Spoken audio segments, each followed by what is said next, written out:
Hey everyone, ready for another deep dive. Today we're looking at something that's been making waves. Adobe's Firefly Image 3.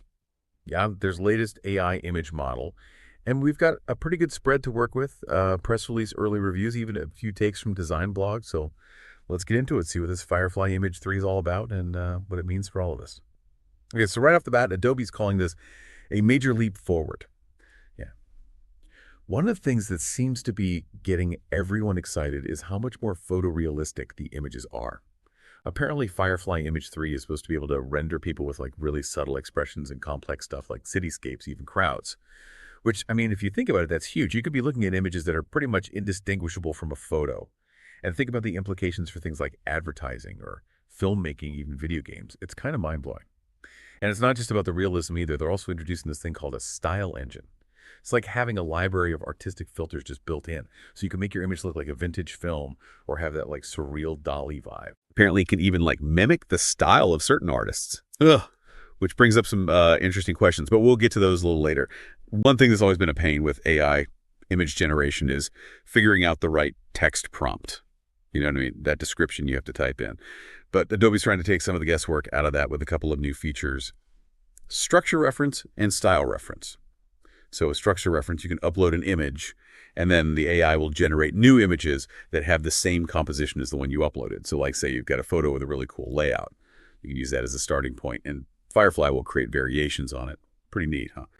And the style reference is kind of similar, but it lets you basically take the style of one image and apply it to another. So if there's a certain painting with a color palette or brush stroke you really like, you can use that to influence the look of a completely different image, like having really fine-grained control over the style. Now, I know what you might be thinking. This is all very cool and futuristic, but like, is it actually useful? Well, Adobe's saying that Firefly Image 3 isn't just about making pretty pictures.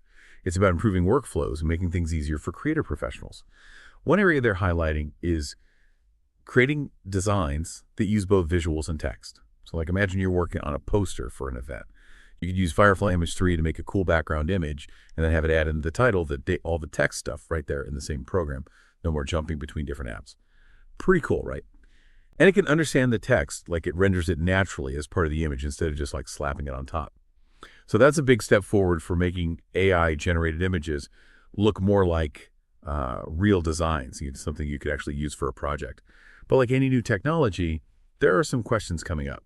Like some designers are worried that these AI tools will make things less original. Everyone can make a cool image just by clicking a few buttons. What happens to human creativity? What about artistic skill? It's a valid concern. Definitely something to think about. But, I think there's another way to look at it too. What if instead of replacing creativity, these tools actually make it better? Like AI could become more of a partner, helping us push the boundaries of art and design. Think about when photography was invented. Some painters were like, well, if a camera could just capture reality perfectly, why even bother painting? But painting didn't go away. It actually evolved. Artists started trying new styles, new techniques. We got abstract art impressionism, all this cool stuff. So maybe instead of being afraid of AI, we should see it as a new tool. It's not about getting rid of human artists. It's about adding to what we can already do. And that brings up another point. As AI-generated images get more and more realistic, it's going to be harder to tell them apart from real photos or artwork made by people. So how do we know what's real and what's not? How can we be transparent about that?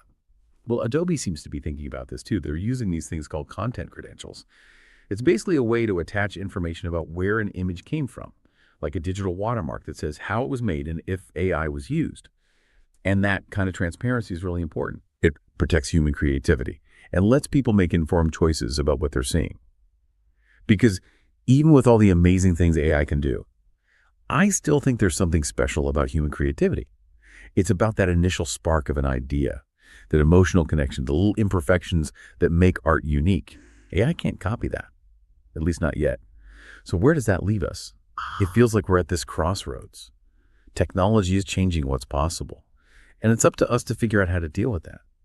Do we see AI as a threat? Or as a chance to do something totally new with creativity? It's a question we're thinking about for sure. I'll let you ponder that one. But one thing's certain, things are about to get very interesting. All right, so let's talk about some of the specific things in Firefly Image 3 that really caught my eye. One of the things they keep mentioning in the press release is how much better it is at understanding complex text prompts.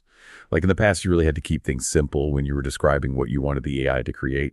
But with Firefly Image 3, you can be way more specific. Like you could say something like, I want a photorealistic image of a busy marketplace in Marrakech at sunset, with vendors selling spices and textiles and pottery and a crowd of people in traditional clothes.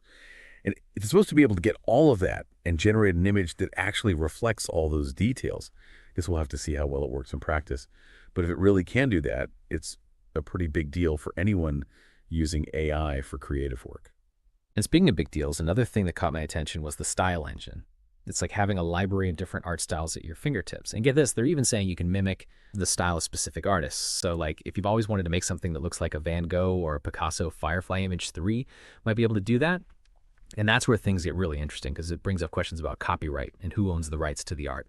Like if an AI can make something that's basically indistinguishable from a famous artist's work, who owns it? Is it the person who made the AI, the person who typed in the prompt, or the artist whose style is being copied? It's a really tricky situation. AI is making us rethink what it means to be creative and who gets to be called an artist. So to wrap things up, I think it's safe to say that Adobe's Firefly Image 3 is a sign of what's to come. AI is becoming a bigger part of the creative process, which is exciting and maybe a little bit scary too. But I think if we're smart about it and have conversations about these issues, we can use these tools to make creativity even better for everyone. And who knows, maybe someday AI will help us be more creative than we ever thought possible. That's all for this deep dive. Until next time, keep exploring, keep creating, and stay curious.